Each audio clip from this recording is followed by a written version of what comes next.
क्या आप सभी लोग जानते हैं कि आपकी किचन में मिलने वाले कुछ फूड आइटम्स आपकी सेहत के लिए बहुत ज्यादा हानिकारक हो सकते हैं।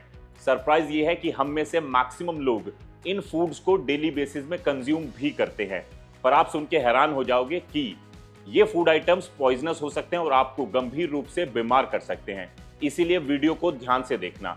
सभी दर्शकों को मेरा नमस्कार। कैसे हो आप सभी लोग? एक नया वीडियो लेके आपके सामने फिर हाजिर हूं। आइए जानते हैं वो 5 फूड आइटम्स कौन से होंगे। वीडियो शुरू करते हैं। फर्स्ट फूड आइटम जो कि आपके लिए हानिकारक होते हैं वो है बादाम। जी हाँ, आलमंड्स। हम सभी लोग बादाम को रोजमर्रा में खाते हैं अपनी सेहत को अच्छा रखने के लिए, क्योंकि उसमें गुड अमाउंट ऑफ फाइबर होता है, विटामिन होते हैं और गुड फैट होता है। बादाम जो है वो 2 तरीके के होते हैं। एक जो नॉर्मल बादाम होते हैं, बट एक बादाम जो होते हैं वो खाने में कड़वे होते हैं, जिनको हम बिटर आलमंड्स कहते हैं। और हम यहाँ पे बात कर रहे हैं कड़वे बादामों की, जिनको आपको बिल्कुल नहीं खाना चाहिए। इवन कुछ कंट्रीज में बिटर आलमंड्स जो है वो बैन है। कड़वे बादामों में एक टॉक्सिन होता है और जब आप कड़वे बादाम खा लेते हो तो ये टॉक्सिन आपकी बॉडी में जाके सेवरल कंपाउंड्स में ब्रेक डाउन होता है, जिसमें से एक कंपाउंड होता है हाइड्रोजन साइनाइड। और जब आप इसके बारे में सर्च करोगे तो हाइड्रोजन साइनाइड बहुत ज़्यादा खतरनाक होता है और आपको गंभीर रूप से बीमार कर सकता है। और जब ये अधिक मात्रा में आपकी बॉडी में बढ़ जाएगा तो इंसान की मृत्यु भी हो सकती है। 2011 के एक जर्नल में एक स्टडी पब्लिश हुई जिसमें 10 लोगों का ग्रुप बनाया गया, और जब इन ग्रुप को कड़वे बादाम खिलाए गए तो कड़वे बादाम खाने के बाद इन लोगों को डायरिया, डिजीनेस, वॉमिटिंग, नोजिया जैसी प्रॉब्लम्स का सामना करना पड़ा।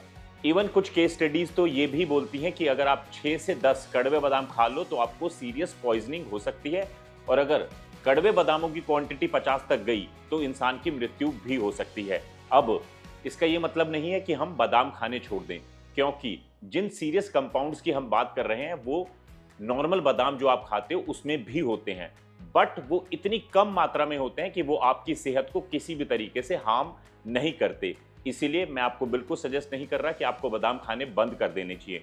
इवन हेल्दी रहने के लिए बादाम खाने चाहिए, पर नेक्स्ट टाइम जब भी आपके मुंह में कड़वा बादाम आता है तो उसको खाने के बजाय आपको थूक देना चाहिए। ये आपके लिए अच्छा रहेगा। सेकंड फूड आइटम जो कि आपकी सेहत के लिए हानिकारक होते हैं वो है आलू। पर आप बिल्कुल ना घबराएं, क्योंकि हम यहाँ पर नॉर्मल आलू की बात नहीं कर रहे हैं, हम बात कर रहे हैं हरे आलू की। अब मार्केट में हरा आलू अलग से नहीं मिलता है, पर जब भी आप नॉर्मल आलू खरीदते हो तो आपने देखा होगा कि उसमें से कोई कोई आलू कहीं कहीं से हरा हो चुका होता है। तो हम यहाँ पर बात कर रहे हैं आलू के उस हरे हिस्से की जो कि आपको बिल्कुल नहीं खाना चाहिए, आपकी सेहत के लिए हानिकारक होते हैं। आलू जब बहुत ज्यादा लाइट के साथ एक्सपोज होता है तो उसमें क्लोरोफिल बनता है, जिसकी वजह से वो हरा रंग ले सकता है, जो कि नॉर्मल होता है। बट इसके साथ साथ बहुत सारे कंपाउंड्स भी बनने लग जाते हैं जो कि आलू को तो बैक्टीरिया से बचा लेते हैं, बट उन्हीं में से कुछ कंपाउंड लाइक सोलोनाइन जो कि इंसान के लिए बहुत हानिकारक होता है। वैसे तो आलू की जो स्किन है उसमें बहुत कम मात्रा में सोलोनाइन पाया जाता है, बट जब ये आलू बहुत ज़्यादा लाइट के एक्सपोजर में आता है तो सोलोनाइन जो है वो बहुत अधिक मात्रा में उसमें बढ़ जाता है, और अगर आप उसको खा लो तो आपके डाइजेस्टिव सिस्टम पे बहुत बुरी तरीके से प्रभाव पड़ता है और आप गंभीर रूप से बीमार हो जाते हो। एक स्टडी में तो ये पाया गया कि अगर कोई व्यक्ति सिर्फ 450 ग्राम हरा आलू भी खा ले तो वो गंभीर रूप से बीमार हो सकता है। अब प्रॉब्लम ये है कि आलू को अगर आप पका भी लो तब भी उसमें से जो सोलोनाइन है वो नहीं जाता है। तो अगली बार जब भी आप आलू खाएं तो ये ध्यान रखें कि अगर उसका कोई भी हिस्सा हरा हो चुका है तो आप उसको कट कर लें, बाकी आलू को आप खा सकते हो। पर अगर पूरा आलू हरा हो गया है तो आपको उसको किसी भी सूरत में नहीं खाना चाहिए, क्योंकि वो आपकी सेहत के लिए हानिकारक होता है। नेक्स्ट फूड जो कि आपकी सेहत को नुकसान पहुंचा सकता है वो है राजमा। जी हाँ, राजमा वैसे तो हेल्दी बीन्स होते हैं किसी के भी खाने के लिए, पर अगर आपने राजमा को अच्छे से नहीं पकाया और उसको खा लिया तो वो आपकी सेहत के लिए बहुत ज़्यादा हानिकारक हो सकता है। राजमा में अधिक मात्रा में होते हैं लेक्टिन, जो कि राजमा को पकाने के बाद काफ़ी हद तक कम हो जाते हैं। बट अगर राजमा थोड़ा भी अनकुक्ड रहा और वो लेक्टिन्स अधिक मात्रा में आपकी बॉडी में गए तो वो आपकी गट हेल्थ को बहुत बुरी तरीके से प्रभावित कर सकते हैं। इनफैक्ट अगर कोई 5 से 6 कच्चे राजमा खा ले तो उसमें उतना लैक्टिन होता है कि वो गंभीर रूप से बीमार हो सकता है। लेक्टिन जो है वो आपकी इंटेस्टाइन की वॉल पे चिपक जाता है, जिसकी वजह से न्यूट्रिएंट की एब्जॉर्प्शन जो है वो डिस्टर्ब हो जाती है और आपका डाइजेस्टिव ट्रैक्ट नेगेटिवली इम्पैक्ट हो सकता है।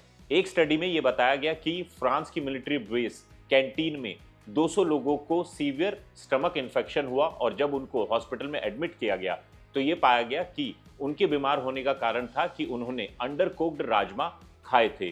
तो नेक्स्ट टाइम जब भी आप राजमा खा रहे हैं तो सबसे पहले तो आप उनको 6 से 8 घंटे के लिए भिगो के रखें। उसके बाद जब आप उनको उबाल रहे हो तो ये मेक श्योर करो कि वो अच्छे से पक जाएं, तभी आप उनको खाएं। फोर्थ फूड जिसकी वजह से आप गंभीर रूप से बीमार हो सकते हो वो है कच्चे अंडे यानी कि रॉ एग्स। कच्चे अंडों में एक बैक्टीरिया आ सकता है सैल्मोनेला और ये इतना खतरनाक होता है कि अगर आप इसको खा लो तो आपको स्टमक क्रैम्प्स, डायरिया, वॉमिटिंग हो सकती हैं और कुछ सीरियस केसेस में सैल्मोनेला की वजह से आपको लाइफ थ्रेटनिंग प्रॉब्लम्स भी आ सकती हैं। और ये बैक्टीरिया इतना ज़्यादा खतरनाक होता है कि आपकी बॉडी में जाने के 6 घंटे के अंदर अंदर ये आपको बीमार करना शुरू कर देता है और जिससे रिकवर करने में आपको 6 हफ्ते तक का समय लग सकता है। तो अगली बार सबसे पहले तो जब भी आप अंडे खरीदते हो तो उसको रेफ्रिजरेट करो, स्पेशली गर्मियों में तो खासकर। और एग आपको खाने हैं तो पका के ही खाओ, चाहे फिर वो बॉइल्ड करो या फिर ऑमलेट बनाओ।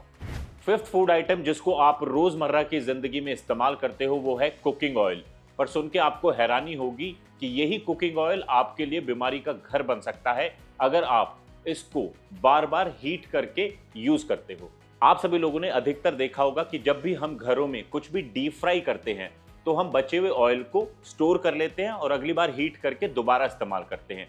ऐसा करने से ऑयल में केमिकल रिलीज होते हैं सच एज एल्डिहाइड्स और ये केमिकल्स इतने ज़्यादा हार्मफुल होते हैं कि आपकी बॉडी में प्रोटीन और डीएनए की फंक्शनिंग के साथ छेड़छाड़ करते हैं।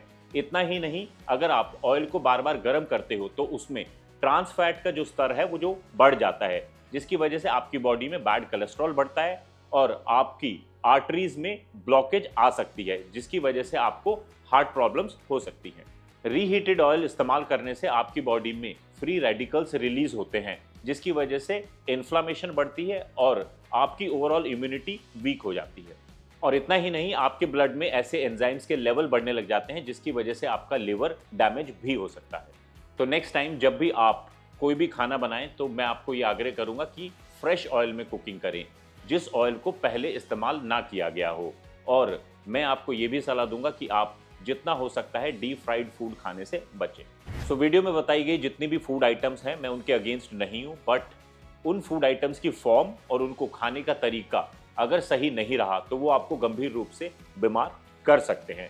ये था हमारा आज का वीडियो। आशा करता हूं ये वीडियो आपको हर वीडियो की तरह पसंद आएगा। जब भी आपको कोई वीडियो पसंद आता है तो प्लीज़ लाइक बटन ज़रूर प्रेस करें और अगर अभी तक भी आपने चैनल को सब्सक्राइब नहीं किया है तो करें और अपने फ्रेंड्स फैमिलीज़ के साथ इस चैनल को स्प्रेड करें। और मैं आप सभी लोगों के समक्ष इसी तरह आता रहूँगा, यूजफुल कंटेंट बनाता रहूँगा। टिल देन, गुड बाय, नमस्ते।